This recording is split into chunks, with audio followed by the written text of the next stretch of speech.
American banks are closing out another quarter in which interest rates surged, reviving concerns about shrinking margins and rising loan losses, though some analysts see a silver lining to the industry's woes.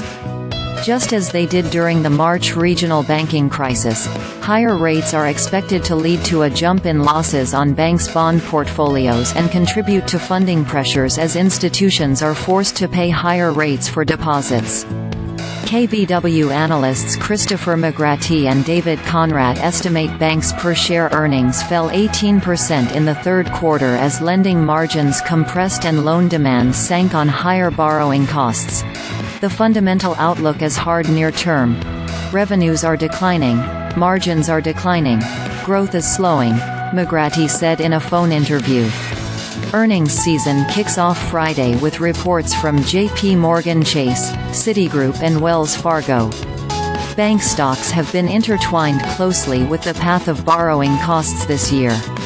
The S&P 500 Banks Index sank 9.3% in September on concerns sparked by a surprising surge in longer-term interest rates, especially the 10-year yield, which jumped 74 basis points in the quarter.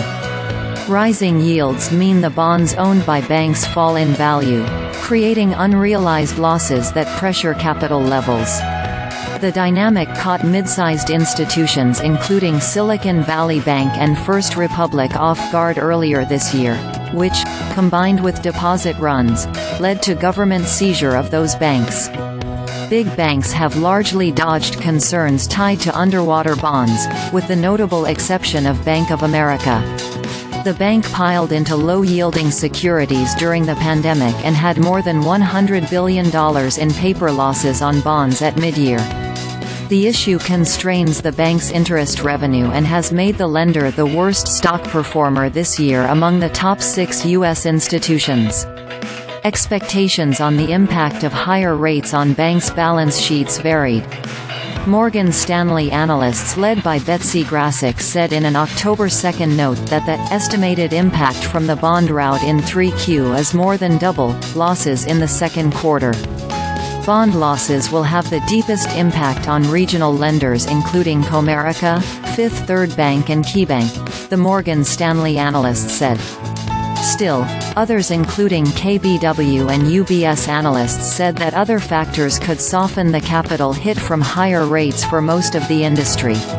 A lot will depend on the duration of their books, Konrad said in an interview, referring to whether banks own shorter or longer-term bonds. I think the bond marks will look similar to last quarter, which is still a capital headwind, but that there'll be a smaller group of banks that are hit more because of what they own. There's also concern that higher interest rates will result in ballooning losses in commercial real estate and industrial loans.